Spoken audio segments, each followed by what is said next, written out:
الحمد لله. إن الحمد لله نحمده ونستعينه ونستغفره ونعوذ بالله من شرور أنفسنا وسيئات أعمالنا. من يهده الله فلا مضل له ومن يضلل فلا هادي له.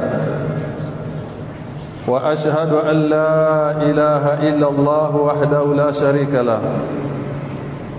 وأشهد أن محمدًا عبده ورسوله أرسله بالهدى ودين الحق ليظهره على الدين كله ولو كره المشركون. الذي بلغ الرسالة وأدى الأمانة ونصح الأمة وجاهد في الله حق جهاده حتى أتاه اليقين. صلى الله على آله وصحبه ومن تبعهم بإحسان إلى يوم الدين. أما بعد، عباد الله، أوصيكم ونفسي بتقوى الله تبارك وتعالى كما أمرنا بذلك عز وجل في كتابه الحكيم. يا أيها الذين آمنوا اتقوا الله حق تقاته ولا تموتن إلا وأنتم مسلمون. يا أيها الناس اتقوا ربكم الذي خلقكم من نفس واحدة وخلق منها زوجها وبث منهما رجالا كثيرا ونساء. واتقوا الله الذي تساءلون به والأرحام إن الله كان عليكم رقيبا. يا أيها الذين آمنوا اتقوا الله وقولوا قولا سديدا يصلح لكم أعمالكم ويغفر لكم ذنوبكم، ومن يطع الله ورسوله فقد فاز فوزا عظيما. عباد الله، أيها المؤمنون، فإن أصدق الحديث كتاب الله، وخير الهدي هدي محمد صلى الله عليه وسلم، وشر الأمور محدثاتها، وكل محدثة بدعة، وكل بدعة ضلالة، وكل ضلالة في النار. معاذنا الله من الضلال والنار. يقول تبارك وتعالى: يا أيها الذين آمنوا اتقوا الله ولتنظر نفس ما قدمت لغد واتقوا الله إن الله خبير بما تعملون. ولا تكونوا كالذين نسوا الله فأنساهم أنفسهم أولئك هم الفاسقون. لا يستوي أصحاب النار وأصحاب الجنة، أصحاب الجنة هم الفائزون. Ndugu zangu katika imani, baada ya kumhimidi Allah tabaraka wa taala pamoja na kumtakia rehma mtume wetu Muhammadin sallallahu alayhi wasallam, aya za mwisho tulizosoma ni kuanzia aya ya 18 katika surati al-Hashr. Aya tatu hizi apendapo Allah tabaraka wa taala ndiyo itakuwa mihwar khutbatina leo kwa taufiki ya Allah tabaraka wa taala. Bali aya hizi zimebeba ujumbe mzito katika kumwelekeza mwanadamu wapi atokapo, wapi alipo, wapi aelekeapo, na nini akifanye kwa sababu ya manufaa ya nafsi yake. Mwenye kuzisoma aya tatu hizi akazizingatia ukweli wa kuzizingatia, basi matokeo yake yatakayomtokea mtu huyo ni lazima kupata radhi za Allah tabaraka wa taala. Ya ayyuhalladhina amanu taqullaha, enyi mlioamini muogopeni Allah tabaraka wa taala. Waltanzuru nafsum ma qaddamat lighad, na iangalie kwa mazingatio kila nafsi inachotanguliza kwa ajili ya maisha ya kesho ya akhera. Kila nafsi inachokifanya basi kiwe kina maslaha na maisha yake ya kesho akhera. Kila anachokifanya mwanadamu kama akaona hakuna maslaha yoyote katika akhira yake, maana yake jambo hilo mwanadamu asilifanye. Waltanzur nafsu ma qaddamat lighad, iangalie kwa mazingatio kila nafsi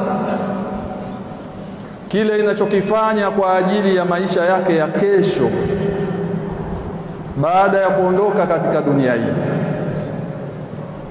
Wattaqullaha, Allah narudia kwa mara ya pili, muogopeni Allah tabaraka wa taala. Inna Allaha khabirun bima ta'malun, hakika Allah anapata habari, ni mjuzi mno katika yale ambayo mnayafanya, hafichiki na chochote ambacho mnakifanya. Wala takunu kalladhina nasullaha, na wala nyinyi waislamu na waumini msiwe kama wale waliopuuza maelekezo ya Allah. Fa ansahum anfusahum, ikampelekea Allah na yeye kuwapuuza. Ulaika humul fasiqun, hao wenye kupuuza maelekezo ya Allah ni katika watu waovu. Maana yake aya hii inaashiria aya iliyopita pale Allah alipokuambia waltanzuru nafsu ma qaddamat lighad, kwamba kila nafsi iangalie kwa mazingatio. Ukawa wewe wajifanyia mambo bila kuangalia maslahi ya nafsi yako itanufaika nini akhera, wewe utakuwa umepuuza maelekezo ya Allah. Yule ambaye anachokifanya anakiingiza kwenye mizani, akaona hili lina maslaha na mimi akhera, akalifanya. Hili halina maslaha na mimi akhera, akaliacha. Huyu atakuwa hakupuuza maelekezo ya Allah tabaraka wa taala.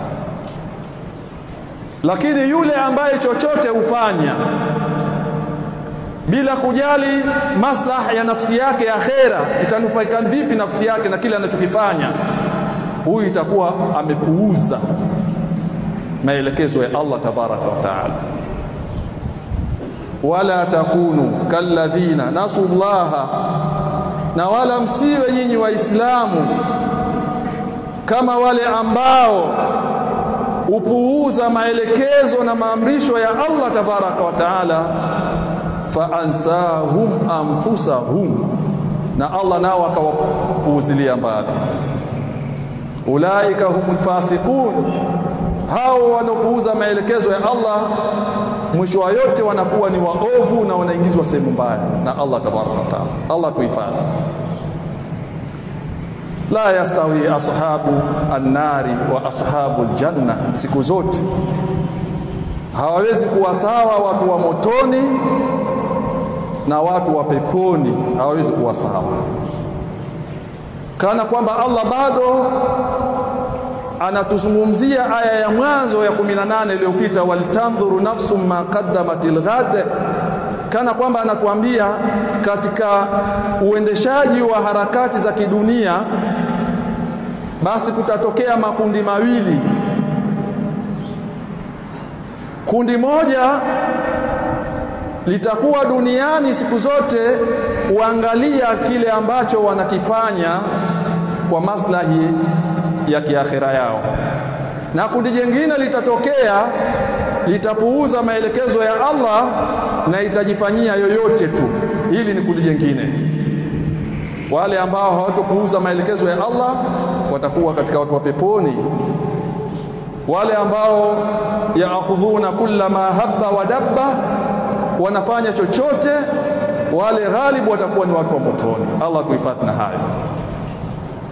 La yastawi ashabu nari wa ashabul janna, hawawi sawa na wala hawatokuwa sawa watu wa motoni na watu wa peponi. Ashabul jannati humul faizun, watu wa peponi watakuwa ni wenye kufaulu na kufuzu mbele ya Allah tabaraka wa taala. Ndugu zangu katika imani, maisha ambayo tunaishi wanadamu ni maisha ya kukimbazana na kheri, sio maisha ya kukimbizana na shari. Kwa sababu maisha tunayoishi hapa duniani ni maisha mafupi mno kulinganisha na maisha ambayo tutaishi baada ya kuondoka duniani. Mwanadamu kwenye maisha yake lazima kuna vituo vinne avipitie kwenye maisha yake. Kituo cha kwanza, mwanadamu lazima apitie kwenye tumbo la mama yake. Hapata tokea mwanadamu atkezaliwa bila kupitia kwenye tumbo la mama yake. Labda Nabiullah Adam, Allah alikuwa na hikma zake kwake. Kituo cha pili, mwanadamu ni kuishi katika dunia hii. Kituo cha tatu, mwanadamu atakachoishi ni hayatul barzakhiyya, maisha ya kaburini. Kituo cha nne ambacho mwanadamu atafikia ni kituo cha akhera, ima peponi au motoni. Lakini katika vituo vyote hivi vitatu, nususi zinatuonyesha kwamba mwanadamu hatofurahia kwenda kituo kinachofuata. Mwanadamu atakaa kwenye tumbo la mama yake kiasi cha miezi 9, lakini siku ya kuambiwa nenda kwenye kituo kifuatacho, mwanadamu itakuwa anakaidi, hapendelei, hafurahii kuacha kituo cha tumboni mwa mama yake kwenda katika kituo kinachofuata cha ulimwengu. Waladatka ummuka yabna adama baqiyan wan nasu hawlaka yadhahakuna surura fa'mal li nafsika qabla al-maut mujtahidan innama ar-ribhu wal khusranu fil amal. Mwanadamu anazaliwa na mama yake akilia, kaannahu yuhi annahu ta'awwada hadhihi al-markaz, kaannahu ta'awwada anna hadha al-makan makanu lahiqin lahu. Mwanadamu analia kwa kutoka duniani, kuachana na tumbo la mama yake, kana kwamba anaashiria kwamba kituo changu hiki mimi nilikizoea. Mwanipeleka wapi leo? Sehemu ambayo sijui, sina uzoefu nayo. Mwanadamu analia kuachana na tumbo lake, bali imekuwa ni kawaida. Kama mtoto hatolia, basi hata wale wazalishaji watakuwa na wasiwasi, watafanya kila mbinu alie, kwa sababu ndiyo kawaida. Anatoka kule kwenye kituo kimoja, anakuja kwenye kituo cha pili, analia kana kwamba anaashiria kwamba nirudisheni kwenye sehemu yangu ambayo nimeizoea. Miezi 9 nimekaa nikipumua humo humo, nikila humo humo, nikinywa humo humo. Leo mwanipeleka kwenye maisha ambayo mimi siyajui. Mwanadamu anatoka duniani, anaanza kidogo kidogo kuizoea hali ya kidunia, kidogo kidogo. anapitia marhala ya utoto, anaenda marhala ya ujana, anaenda marhala ya utuzima na uzee. Lakini vyote hivyo anavyofanya na anavyoenda, anakuwa yeye ana alaka kubwa ya kuupenda dunia tena, kana kwamba ameshafika sasa, hataki sehemu nyingine. Alilia tumboni, lakini hapa duniani atafanya afanyacho, haondoki. Na matendo yake mwanadamu ndio itaonyesha kwamba amefika hapa duniani, kwa sababu mwanadamu angelikuwa na yakini kwamba kuna kituo kinachofuata, basi angelikuwa siku zote anatolea kipaumbele yale ambayo yatamnufaisha baada ya kuondoka duniani. Lakini kwa kuwa mwanadamu anajisahau kwamba yuko kwenye kituo cha pili tu, kuna vituo viwili vingine vimebaki, lazima huko apitie. Mwanadamu atawekeza katika dunia, atajenga katika dunia, atadhulumu katika dunia, ataiba katika dunia, atasema urongo, mpaka ataua kwa ajili ya kuimarisha dunia yake, kana kwamba anaashiria kwamba amefika hapa, hakuna tena jingine linalofuata. Kana kwamba aisi kwamba hakuna safari ya kuendelea, tumeshafika. Bwana mmoja katika watu wa zuhudi, yeye ile zuhudi yake ilikuwa imepitiliza, mpaka siku moja akasema, atabni binaa alkhalidina wa innama maqamuka fihi law aqalta qalil laqad kana fi dhilli al-araki kifaya liman kana ya'tari fihi ar-rahil. Mwajenga majumba makubwa makubwa katika ulimwengu, kana kwamba mtaishi milele hapa duniani, hali ya kuwa maisha yako hapa duniani ni machache. Laqad kana fi dhilli al-araki kifaya, ili kutosha wewe kutafuta sehemu ya kukuhifadhi jua na mvua, toshea ukatafuta akhira yako. Lakini hayo yatampata yule ambaye anatarajia kwamba ataondoka duniani, ndio aweza kufanya hivyo. Huyu bwana zuhudi yake ilikuwa imepitiliza. Haina maana kwamba watu wasijenge majumba. Hata huyu bwana wa zuhudi hakukusudia hivyo. Kusudio lake kwamba kwa nini mwanadamu kama ana hakika ataondoka duniani, hana sa'i yoyote, hana jitihada yoyote ya kuwekeza kwa nguvu zake zote kule anakokwenda, bali nguvu zake zote ameziegemeza katika kuwekeza katika dunia peke yake. Ndiyo maana yake. Siku moja, nafikiri mtakuwa ni mashahidi, kuna bwana mmoja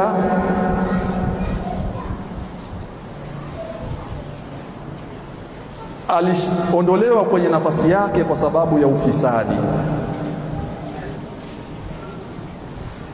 Katika kufuatiliwa, bwana yule alikuwa na nyumba zaidi ya 70.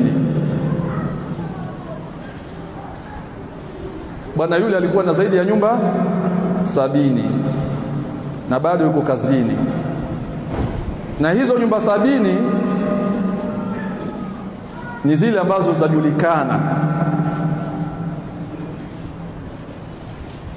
Hapa ndipo utakapoona akili ya mwanadamu. Nyumba 70, mtu mmoja, una miaka 55, una miaka 60, hata uwe na miaka 40, bado akili ya kiakhira haikubaliani kabisa na swala hili. Mtume sallallahu alaihi wasallam anasema, a'maru ummati ma baina 60, umri wa umma wangu ni kati ya miaka 60, wa qalilu man yujawizuhunna, na wachache ambao watavuka miaka 60, wachache ambao watavuka miaka 60. Mtu uwekezaji wako wote, nguvu zako zote waweka kwa dunia, wote moja kwa moja, huna hata kijimsikiti cha mita 2 ulichojenga au ukuta au zulia au dirisha uliweka la msikiti wote, huja wewe wang'ang'ania dunia tukuwekeza. Hawa ndio wanaosemwa wamesahau, hawa ndio wanaosemwa wamepuuza akhera na maisha yao yanofuata. Lakini vizuri kama wawekeza kwenye dunia alafu na akhera yako na huisahau, wewe utakuwa unaendana na maelekezo ya Allah tabaraka wa taala. Wala tansa nasibaka ina dunia, usisahau nafsi yako katika dunia, lakini elewa duniani wapita. Kwa hiyo tulivyoghafilika na maelekezo ya Allah, kila mmoja enda mbio kutaka yeye awe ni topu katika uwekezaji wa kidunia, lakini hali ya kuwa fa kullu yawmin madha yudni min al-ajal, kila siku moja inayokwenda ndio twapunguza siku zetu za kuishi duniani. Wewe wakazana na uwekezaji mkubwa, akhera yako uitaki, kila kitu wewe utaki, mambo ya kheri, wewe una dunia tu. Lakini angalia, kila siku moja unaoimaliza kwenye dunia hii ndiyo hasara katika umri wako uliobakia. Kituo cha pili, mwanadamu atafanya kila sa'i ili asiondoke kwenda kwenye kituo cha tatu. Utaenda. Lakini vile vile mwanadamu anapofika kwenye kituo chake cha tatu cha maisha ya barzakh, maisha ya kaburini, mwanadamu atakaa pale. Mtume sallallahu alaihi wasallam anasema al-qabru imma rawdatun min riyadil janna wa imma hufratun min hufarin niran. Kaburi ni bustani miongoni mwa bustani ya peponi au ni shimo miongoni mwa mashimo ya motoni.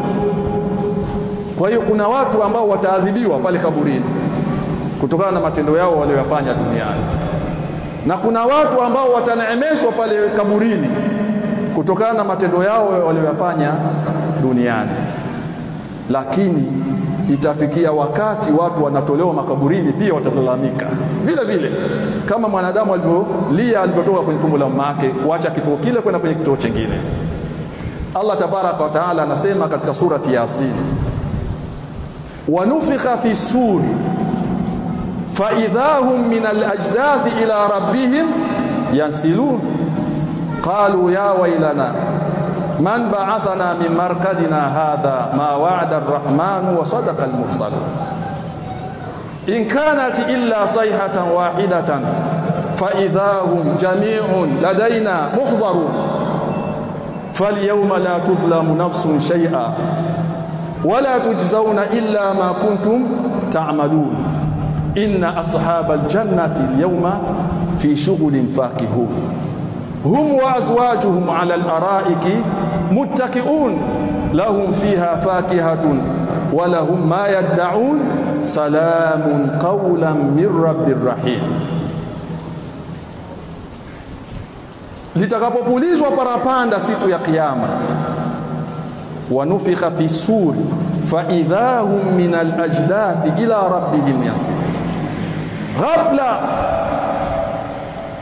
wale waliomo kwenye makaburi watanyanyuka haraka kuelekea kwa Mola wao. Watu watanyanyuka kutoka kwenye makaburi yao, watachipuka kwenye ardhi. Yule aliyokuwa kusini atachipuka, yule aliyokuwa kaskazini, yule aliyokuwa mashariki, magharibi, walimwengu wote madamu yuko ndani ya ardhi basi yatanyanyuka. Qalu ya wailana, watasema watu, ole wetu. Nani aliyotuamsha? Nani aliyotuamsha kwenye vilalo vyetu? Wenyewe tumelala. Leo tuamshwa ghafla, tuambiwa tuende. Nani huyu aliyotuamsha? Lakini malaika watawaambia hadha ma wa'ada ar-rahmanu wa sadaqa al-mursalun. Haya ndio yale mliowekewa ahadi na mitume. Allah aliwekea ahadi na mitume, walisadikisha kwamba kuna siku mtafika kwenye kituo cha tatu. Baada ya hapo mtakuja amshwa mwende kwenye kituo cha 4. Fa imma al-jannatu wa imma an-naru. Mkifika kwenye kituo cha 4 sasa hapo kila mmoja ataangaliwa jitihada zake duniani zilikuwa kwenye kheri au kwenye shari. Wale ambao jitihada zao zilikuwa kwenye kheri ndio hao watakuwa watu wa peponi. Inna ashabal jannati al-yawma fi shughulin fakihun hum wa azwajuhum ala al-araiki yanzurun. Wao na wake zao watakuwa kwenye starehe siku hiyo. Watakuwa kwenye starehe, wako kwenye masofa wameegemea, wako kwenye starehe mbalimbali katika pepo.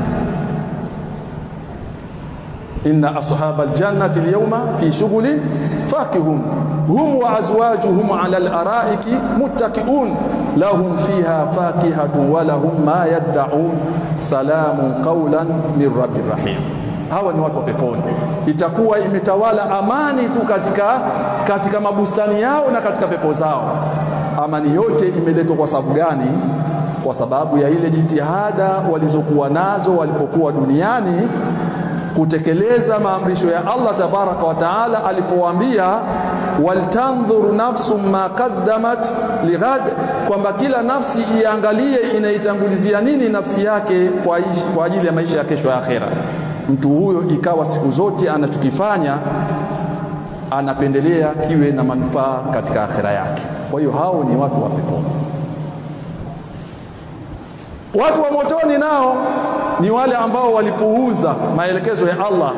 Wao hamu yao, jitihada zao, nguvu zao ilikuwa ni kusifika kwa ajili ya dunia. Wamtazu liyawma ayyuhal mujrimun, wataambiwa siku hiyo baada ya kutoka makaburini, haya pambanukeni enyi watu waovu, ondokeni kwa watu wema, nyinyi kaeni huku.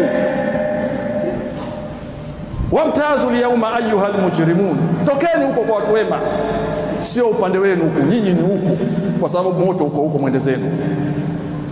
Alam ahadi ilaikum ya bani adam alla ta'budu ash-shaytan innahu lakum aduwwun mubin.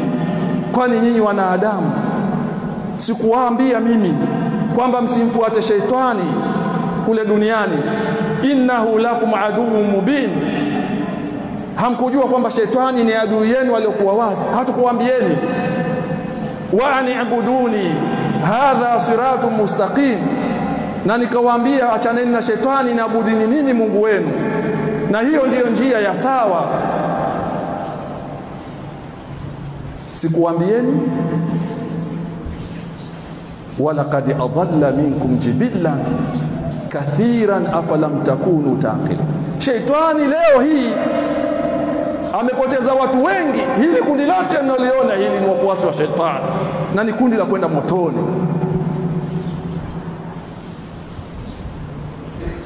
Shetani amepoteza watu wengi ambao tuliwaletea tahadhari duniani kwamba unachokifanya kiangalie kina maslahi gani na nafsi yako kesho akhera. Lakini shetani akawahadaa, akawatia matumaini kwamba hii dunia bado ni yako wewe, na wewe sio wa kuondoka leo. Malizia miradi yako, malizia dunia yako, jirushe, starehe. Wewe bado ni kijana sana, miaka 55 nini bwana? Miaka 55 nini? Shetani ndo alikuwa hivyo. Allah tabaraka wa taala anasema walaqad adalla minkum jibillan kathira.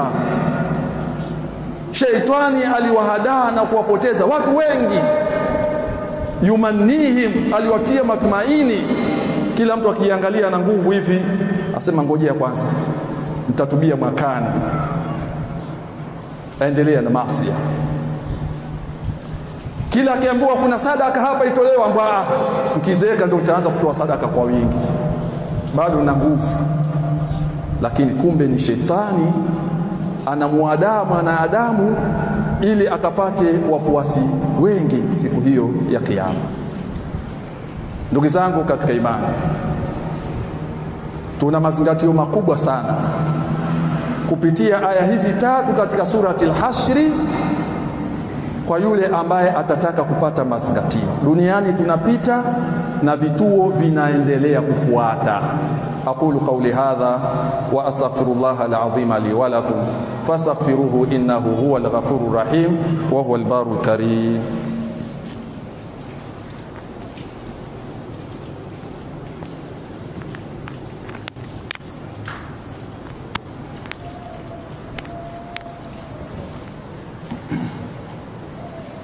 Alhamdulillahi rabbil alamin,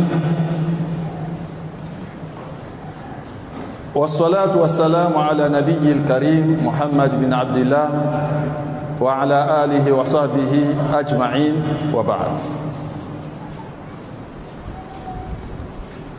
Umri wetu mdogo sana ambao tutaishi katika kituo hiki cha dunia.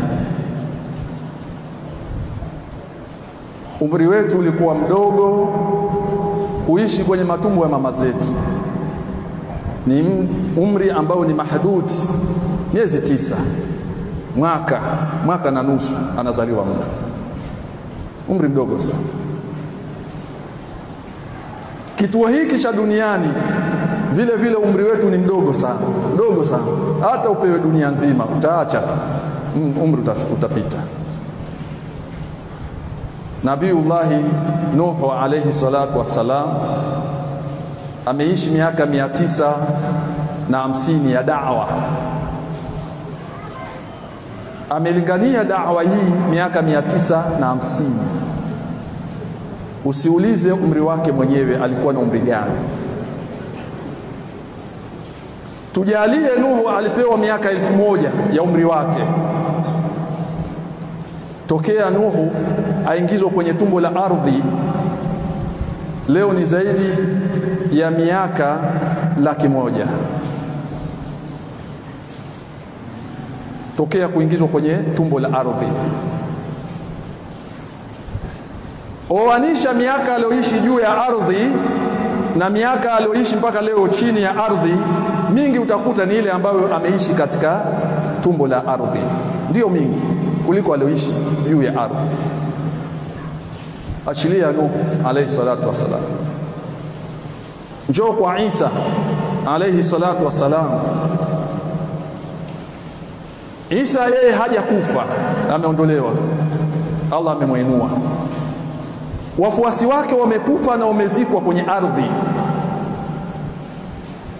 Tokea kuzikwa wafuasi wa Isa na watu wa kipindi kile, huu ni mwaka wa 2025, wako chini ya ardhi. Chukulia waliishi sana, waliishi miaka 150. Chukulia hivyo, miaka 2025 wako kwenye ardhi. Utakuta miaka walioishi chini ya ardhi ni mingi kuliko walioishi juu ya ardhi. Achilia huyo, njoo kwa mtume wetu Muhammad sallallahu alaihi wasallam. Mtume sallallahu alaihi wasallam amekufa akiwa na miaka 63 alioishi juu ya ardhi.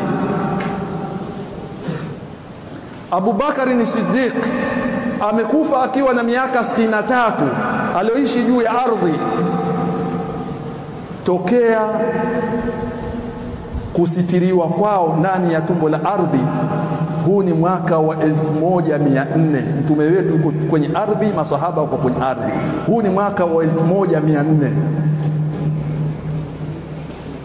Miaka walioishi juu ya ardhi ni michache mno kuliko miaka walioishi ndani ya tumbo la ardhi. Achilia hao, njoo tuangalie waliozikwa katika makaburi ya Haidar. Mtu wa kwanza pale kuzikwa, tujalie alizikwa mwaka 50, tujalie hivyo 1950. Tumjalie mtu wa kwanza huyo wakati anazikwa alikuwa na miaka 60 ya umri wake alioishi juu ya ardhi. Leo tokea kuzikwa pale mtu wa kwanza ameshavuka miaka 60 ya chini ya ardhi, ishavuka ile miaka yake alioishi juu ya ardhi, miaka 60. Mababu zetu, mabibi zetu, mababu wakuu, mababa wakuu, wengi wao wako chini ya ardhi na umri wao walioishi juu ya ardhi umeshapitwa mpaka leo na ile miaka ambao wamekaa katika tumbo la ardhi. Hata mimi na wewe huenda tukakaa sana chini ya ardhi maradufu ya miaka ambayo tunaishi tukiwa juu ya ardhi.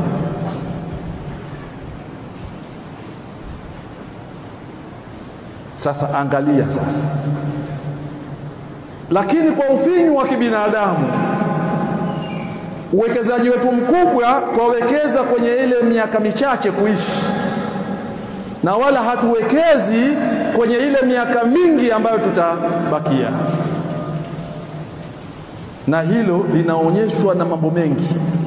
Leo humu ndani ya msikiti wako ambao wamekuja na milioni moja kwenye mfuko wake, na milioni moja. Humu ndani ya msikiti wapo watu ambao wana 300,000. Humu ndani ya msikiti kuna watu wana 100,000 kwenye mfuko wake. Kuna mwingine ana 50,000, mwingine ana 5,000, mwingine ana 10,000. Lakini haya, pitisha mchango hapa alafu uone zitakavyotoka 1,000. Hatudharau 1,000 wala 500, lakini ni kuonyesha kwamba hima yetu kubwa sisi ni uwekezaji wa dunia ambayo maisha yake ni mafupi mno, kuliko uwekezaji wa kule kwenye maisha endelevu. Kule utaona mtu achagua ile 100 ambayo imekataliwa dukani ndio aitafuta itoe msikitini. Utaona mkono utoki upo, hesabu bila kuangalia, lakini atafuta kile kijimia kilichoharibika ili atoe ikikamsaidia kwenye maisha yake endelevu.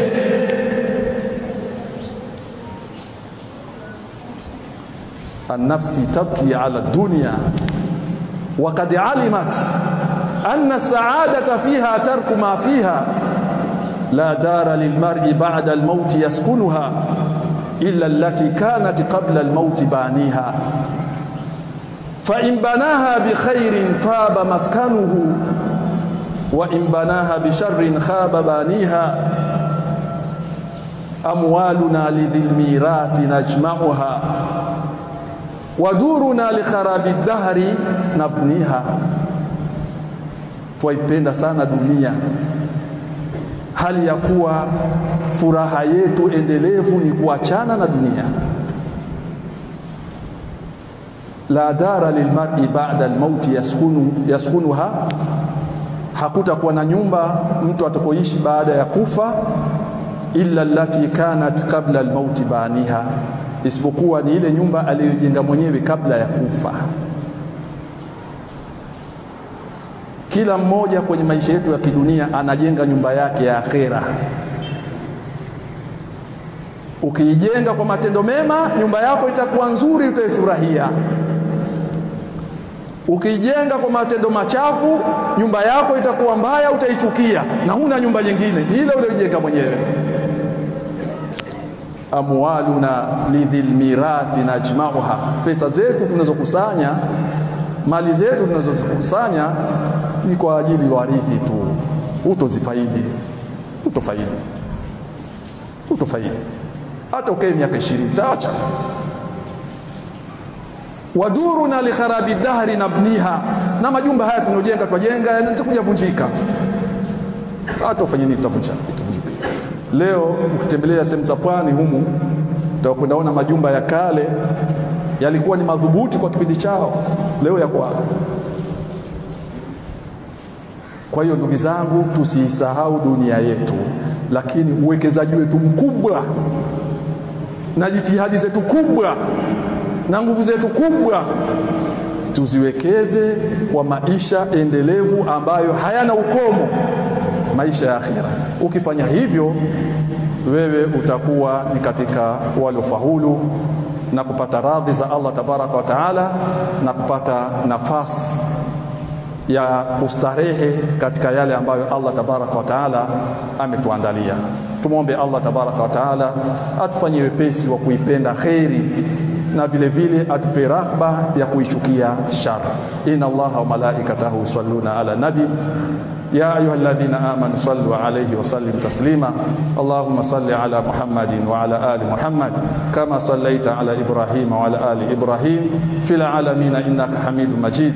Allahumma ridha an Abi Bakr wa Umar wa Uthman wa Ali ibn Abi Talib wa jami' sahabati wa tabi'in wa tabi'i lahum bi ihsan ila yawmiddin. Rabbana arina al-haqqa haqqan warzuqna ittiba'ah وأرنا الباطل باطلا وارزقنا اجتنابه. اللهم أعز الإسلام والمسلمين وأذل الشرك والمشركين ونكس أعداءك أعداء الدين واختم لنا بخير منك يا أرحم الراحمين. ربنا آتنا في الدنيا حسنة وفي الآخرة حسنة وقنا عذاب النار. إن الله يأمر بالعدل والإحسان وإيتاء ذي القربى وينهى عن الفحشاء والمنكر والبغي يعظكم لعلكم تذكرون. اذكروا الله العظيم الجليل يذكركم واشكروه على نعمه يزدكم واسألوه من فضله يعطيكم ولذكر الله والله يعلم ما تصنعون. وأقيموا الصلاة.